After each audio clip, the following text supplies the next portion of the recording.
E para palestrar Um Mundo Sem Designers, como a inteligência artificial, entre parênteses, não vai acabar com o trabalho do designer. Chega mais Felipe Neves.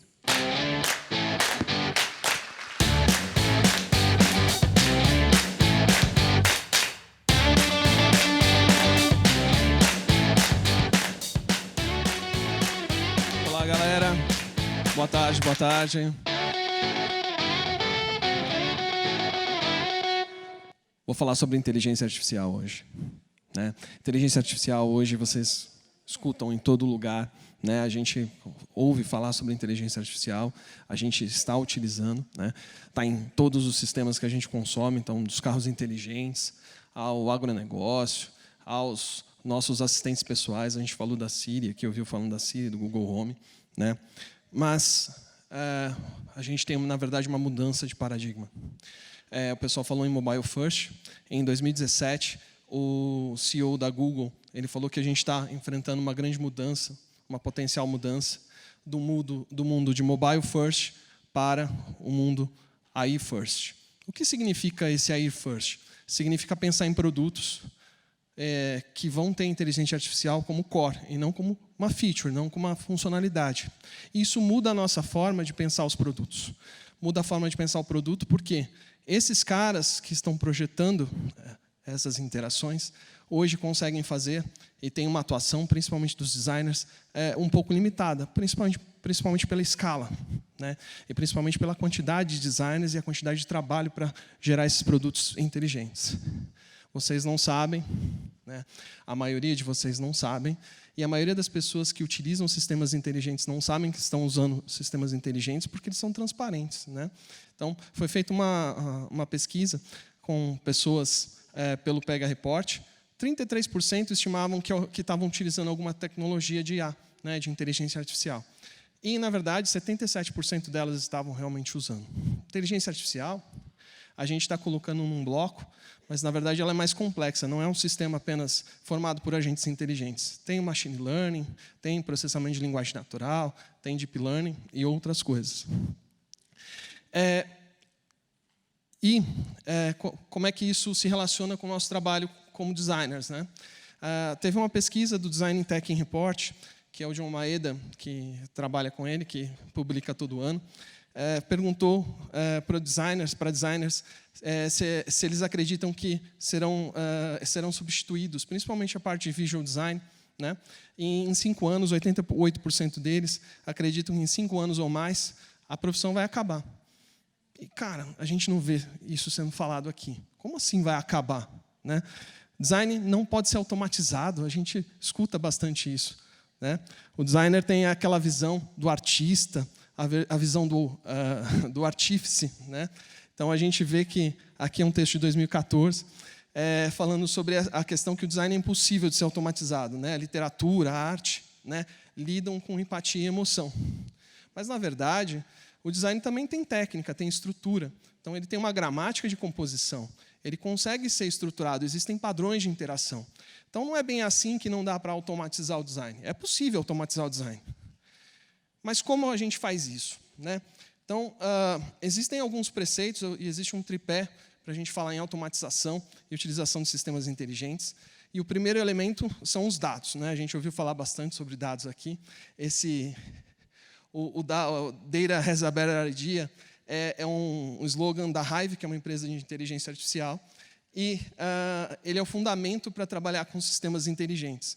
Por quê? Se a gente não tem dado, a gente não consegue transformar as interfaces, as jornadas, de acordo com as necessidades do cliente, né? Então, ele é o fundamento principal. Só que, muitas vezes, a gente tem a avaliação do nosso chefe, né? Acontece isso, né? O meu chefe tem a melhor ideia, né? Então a gente vai com um palpite e às vezes a experiência é legal, as pessoas têm uma experiência legal, mas é muito caro ir com um palpite. Imaginem vocês, vou lançar um produto baseado num palpite, né? Imagine que a gente está produzindo conteúdo e está criando jornadas para muitas pessoas. E trabalhar com dados é essencial. O outro ponto desse pilar é a personalização. Personalização já é uma tendência já há alguns anos, né? A gente estava conversando a semana passada com um colega que ele estava projetando uma ilustração para apresentar, por exemplo, para um objetivo de investimento lá no futuro, né? E aí ele colocou uma imagem de um rapaz jovem, engravatado, cis, hétero, né? Então a sua irmã, a sua avó, né, os seus amigos poderiam se identificar ou não com aquele perfil. E quando a gente fala em personalização, as pessoas querem experiências que façam sentido para elas. E a gente já tem muitos dados. Eu sei qual é a jornada, que tipo de produto que você compra, qual é o seu momento de vida. Então faz todo sentido que esses sistemas tragam respostas que façam sentido para você. E, no último ponto do tripé, é a inteligência. Quando a gente fala em inteligência, a gente está falando em trazer o produto certo, no momento certo, ou o serviço certo, no momento certo, para facilitar a vida do cliente. A gente está falando em oferecer experiências melhores. E oferecer experiências melhores que não necessariamente se baseiam apenas no histórico das pessoas. O fluxo de navegação, quando elas navegam, é um tipo de informação que a gente pode utilizar. O histórico de informações que a gente detém sobre as pessoas, não apenas nos sistemas das empresas, mas através de outros sistemas, também é uma base interessante para a gente falar. E ele é o tripé desse bloco. Mas, o que já existe? Né? A gente está falando sobre esse tripé, mas quais são as empresas que já fazem isso? Então, eu trouxe para vocês o exemplo da Airbus.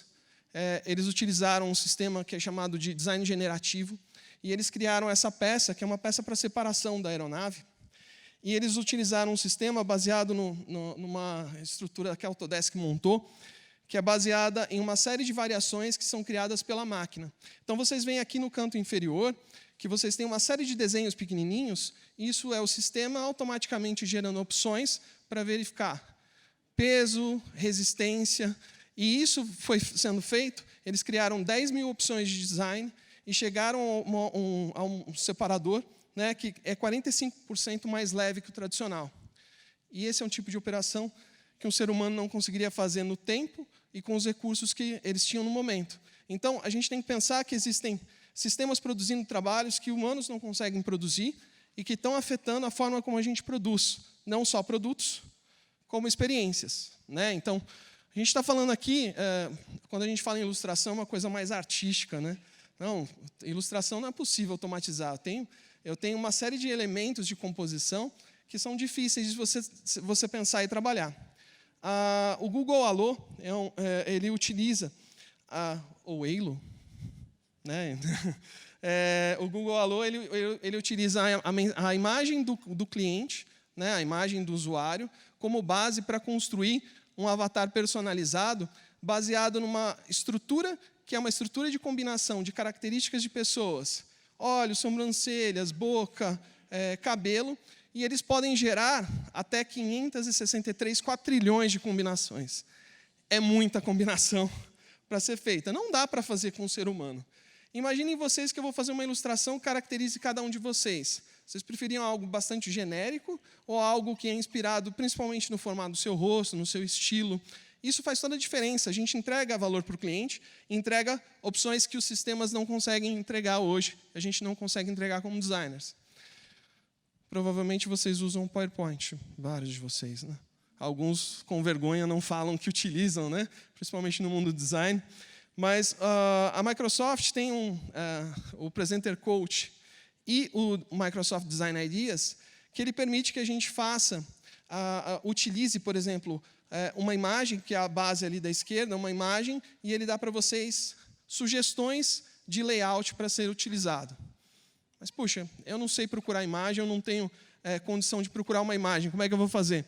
Coloco a palavra, ele busca no banco, que é essa segunda imagem aí, ele busca no banco, por exemplo, Analytics, e ele traz aquela imagem ao fundo.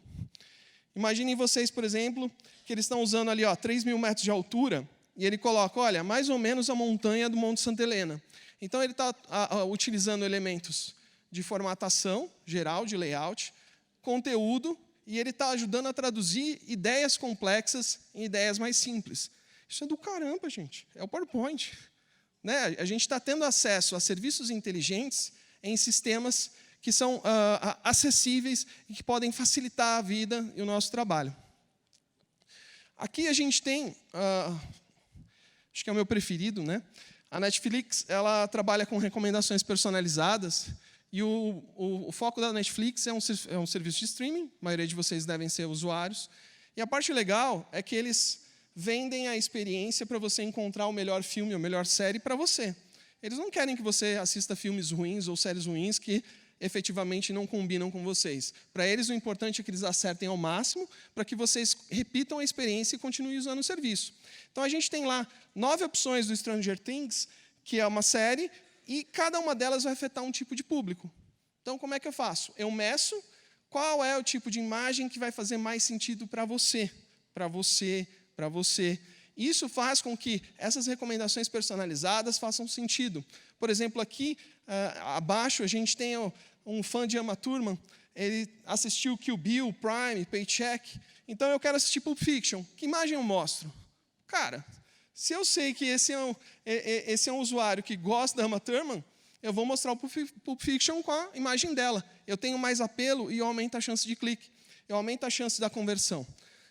Se eu tenho um cliente que gosta muito de John Travolta, eu posso apresentar uma imagem diferente. Então, eles usam testes automatizados e dados para alterar a interface. Eles usam o que a gente chama de testes AB, ou testes online controlados. Esses testes controlados, eles são a base do tipo de trabalho que a gente está falando aqui, porque eu tenho ali embaixo uma interface limpa e tudo que vai ser colocado lá vai ser colocado de acordo com a preferência do cliente. No mês que vem eu vou apresentar um artigo num congresso que fala justamente sobre a utilização desses sistemas AB, ou de testes online controlados, como vetores da inovação. E por último, gente, isso também existe, Evolve. É uma empresa que trabalha com testes automatizados e alteração da interface baseada em métricas. O que isso significa? Imaginem que eu produzo as minhas hipóteses de design, eu produzo layouts e estruturas padrão, e aí, o que acontece? Eu vou gerando uma série de testes, testes A, B, C, D, e ele gera automaticamente esses testes, mede a conversão e altera automaticamente sem a ação do researcher ou do designer que está acompanhando. Isso é muito legal. Imagina o trabalho que dá fazer uma sequência de testes automatizados, tantas telas, e fazer essa alteração e medir, né? Mas, se esses caras fazem tudo isso, o ideal seria, por exemplo, que a gente desse todas as imagens, texto, e fala para o sistema, cara, faz um site para mim. Faz um site que funciona no celular, funciona na internet, né? E existe. The Grid. Eles venderam a criação automatizada de telas, organização do conteúdo, fácil de usar, preço acessível. Parece bom demais, né? Bom demais. Era mesmo, falhou. Esses caras deram um passo um pouco maior que as pernas. Eles estão prometendo uma versão 3, mas o design, principalmente o design visual, era horrível, a organização da informação tinha problemas. Então, esses sistemas eles tiveram alguns problemas porque eles quiseram automatizar tudo. E não dá para automatizar tudo. A gente não consegue trabalhar com sistemas inteligentes e pegar toda a cadeia de trabalho dos designers, desde o research até o visual design, o acompanhamento, sem ter alguns problemas. Então, o que vai acontecer é que, em determinado momento, a gente vai ter os computadores tentando automatizar tudo, mas, cara, vai ser substituído, né? Chupa Skynet, né? Eles não vão nos dominar. Deve ser pior para um robô ser substituído por um humano do que um humano ser substituído por um robô, né? Por quê, gente? A gente tem algumas questões humanas que são essenciais, né? Empatia, emoção, né? Que os sistemas a relação humana é bastante complexa e que nenhuma inteligência artificial hoje, mesmo com algoritmos, consegue resolver alguns problemas. Por exemplo, hoje, vocês vão sair daqui, vão para casa, iFood, falar com a pessoa do lado lá, o marido, esposa, namorada. O que a gente vai comer hoje? Né? Aí a pessoa fala para você, qualquer coisa. Cara, você pergunta para a Siri o que esse qualquer coisa significa, a Siri não consegue responder. Por quê? Porque você pede, e quando você pede e chega, a pessoa fala, não era isso que eu queria. Cara, que raiva! Eu errei! E, na verdade, a gente vai ver que a interação humana é bastante complexa. E existem elementos das interações humanas que, às vezes, a gente esquece e que elas são necessárias para o trabalho do designer, né? A tomada de decisão também é algo bastante importante. Existem sistemas de apoio à decisão, mas as decisões precisam ficar ainda na mão dos humanos, né? Quando não ficam, saem os filmes, né? o Exterminador toma o mundo, a Skynet detona geral, né? Então, a gente tem também outras funções que são quem projetam esses sistemas inteligentes. Né? O sistema inteligente ele precisa ser projetado por alguém. Essas interações precisam ser definidas. As hipóteses precisam ser levantadas. Alguém precisa desenhar esse negócio. E isso faz todo sentido, porque a gente está falando em sistemas que são pensados para resolver problemas complexos e problemas que não são resolvidos normalmente por pessoas. Quando a gente fala de inteligência artificial, a gente está falando em sistemas que resolvem problemas que os designers não conseguem resolver. Projetam interações complexas o suficiente que os designers não conseguem resolver hoje. Porque nem todo mundo é designer. Aqui, quantos designers a gente tem por equipe? Né? A gente tem, fora do país, a gente vê que o número de designers por equipe de desenvolvimento tem aumentado bastante. Mas a gente não tem essa quantidade de designers. Nem se todos fôssemos designers, conseguiríamos fazer 563 quadrilhões de ilustrações possíveis. Então, a gente tem que pensar que o principal elemento que a gente tem que trazer aqui é que teremos que pensar esse futuro do design como super-heróis. Ou seja, utilizar elementos que são essenciais para o nosso trabalho, que os humanos conseguem fazer muito bem, e unir com esses superpoderes. Fazer a análise de milhares de testes AB online ao mesmo tempo é uma função que os sistemas conseguem fazer muito bem. Prever qual é o comportamento que a gente tem de alguns clientes, a gente consegue prever baseado em uma série de dados. Mas tem algumas coisas que a gente não consegue. E a gente tem que pensar o seguinte, a gente não pode se tornar também o supervilão, né? O supervilão está ali no meio para a gente pensar. Ética, dark pattern, né? A gente pode estimular também o trabalho consciente. Imaginem a gente errar em escala global, a gente pode também afetar muitas pessoas. E esse trabalho precisa de pessoas que são conscientes do impacto das suas ações. A gente precisa de mudança. Tá? Existe um termo que o John Maeda trabalha bastante, foi falado aqui acho, pelo Léo. O John Maeda fala do computational designer, né? O designer computacional. É o cara que vai trabalhar com elementos do design tradicional, mas que ele vai trazer essas skills que a gente está vendo, principalmente essas skills que envolvem o trabalho com todas essas tecnologias de nomes bonitos, né? Quando a gente fala aí da inteligência artificial, do machine learning, processamento de linguagem natural, mas a gente também tem que levar em conta os elementos do design. Tem que levar em questão a empatia, o trabalho com as pessoas, a definição das jornadas, e isso faz todo sentido.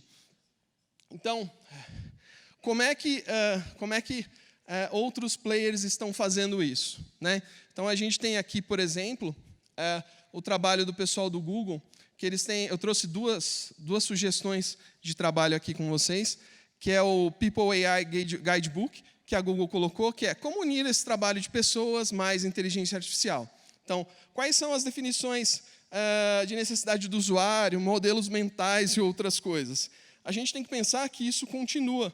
O trabalho do designer ele vai se alterar, mas ele não acaba, ou pelo menos até a Skynet dominar o mundo. A gente tem que pensar que o trabalho do designer deve ir além de projetar as telas, além de mapear fluxos, além de fazer análise de resultados de teste, porque esses trabalhos serão feitos por máquinas. E isso não é ruim. A gente tem que deixar os seres humanos focados em tarefas complexas, aquilo que faz sentido para um humano fazer. Mas isso não necessariamente vai acabar com o nosso trabalho. Aqui é outra referência, agora da Intel. A Intel tem um trabalho, é um curso tá online, de AI, de inteligência artificial, e o X também vale a pena vocês darem uma olhada. E na verdade, o convite que eu faço para vocês é pensar, será que a gente pode trazer algumas dessas questões para o nosso trabalho hoje? Será que sistemas personalizados já não são uma realidade que a gente poderia atuar e trabalhar já hoje? Será que a gente não pode utilizar essas tecnologias de machine learning, de aprendizado de máquina, para trazer mais valor para o nosso cliente? E é isso que eu espero que vocês façam no trabalho de vocês. Muito obrigado.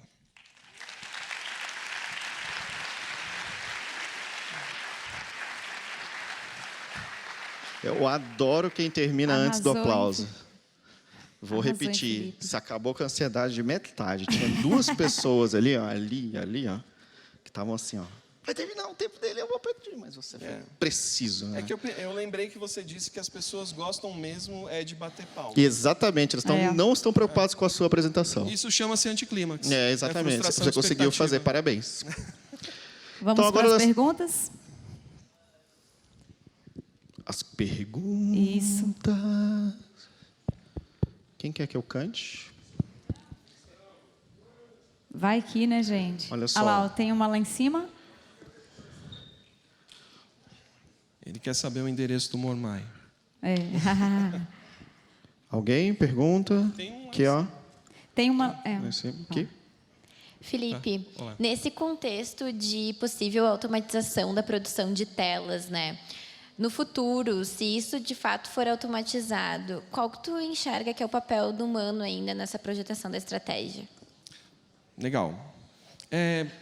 Quando a gente fala em automatizar, gente, e fazer essas telas sozinhos, a gente tem que pensar que existe um problema que hoje a gente já vê na internet e nos aplicativos, que tudo tem uma cara parecida.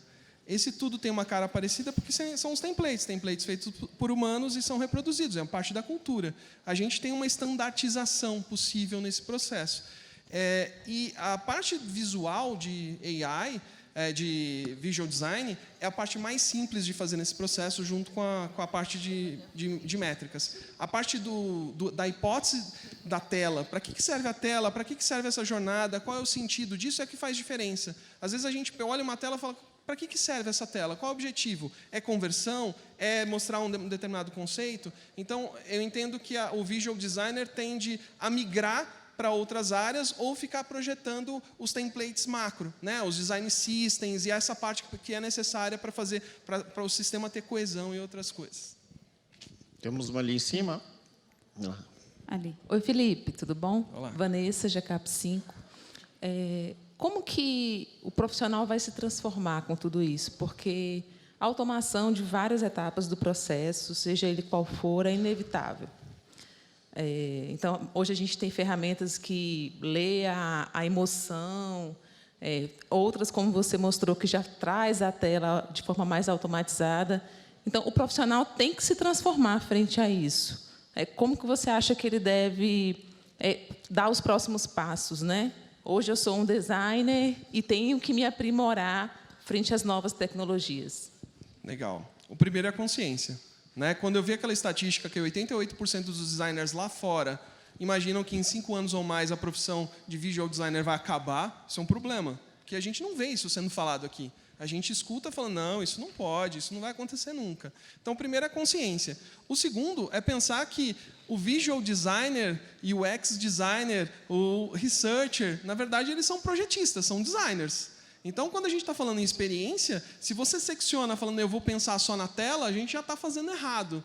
Então, a gente tem que pensar no todo e imaginar que alguns profissionais vão migrar para áreas que são mais adequadas ao seu perfil. Então, o cara que é extremamente visual, ele vai migrar para o cara que vai fazer os templates que vão trabalhar com isso, os guidelines, os design systems. Algo que a gente, às vezes, perde a referência é que isso não necessariamente é feito só pelas pessoas. Existem elementos institucionais que são necessários. O governo dos Estados Unidos está treinando um grupo enorme de pessoas porque eles imaginam que os empregos, em breve, serão substituídos. Grande parte deles, principalmente os operacionais. E isso precisa-se de política externa, não só a pessoa sozinha.